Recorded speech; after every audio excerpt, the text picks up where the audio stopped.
So good morning guys, আজকে আমাদের ব্যাঙ্গালোর সিরিজের ডে 6। তো তোমরা দেখতে পাচ্ছ ফ্রেশ হয়ে আমার হাতে চা চলে এসেছে। চাটাকে আমরা বেরিয়ে পড়লাম পাপার সাথে সকাল সকাল, যেহেতু আমাদের আজকে অ্যাপয়েন্টমেন্ট আছে সাই বাবা হসপিটালে। তো আমরা সকালবেলা এসে বাস ডিপোতে বাস ধরে নিলাম এবং বাস থেকে নেমেই তোমরা দেখতে পাচ্ছ কত লাইন পড়ে গেছে সকালবেলায়। লাইন থেকে বেরিয়েই তোমরা দেখতে পাচ্ছ কত বড় হসপিটাল।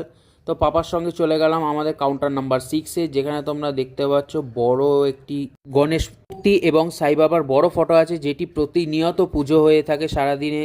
এবং তোমরা দেখতে পাচ্ছ এখানে আমাদের কাউন্টার নাম্বার 6-এ কত লাইন পড়েছে। দেন আমরা কাউন্টার নাম্বার 6 থেকে টোকন করিয়ে চলে এলাম ব্রেকফাস্ট করতে। তো তোমরা দেখতে পাচ্ছ ব্রেকফাস্টে পাপা নিয়েছে ইডলি এবং ভাত, এবং আমি খালি ইডলি নিয়েছি যেহেতু আমি ভাতটা খেতে পারি না। তারপর আমরা ঠাকুর প্রণাম করে চলে গেলাম ডাক্তার দেখাতে। তারপর দেখতে পাচ্ছ ডাক্তারের এখানে প্রচুর লাইন পড়েছিল। ডাক্তার দেখানোর পর আমরা চলে গেলাম এমআরআই করতে।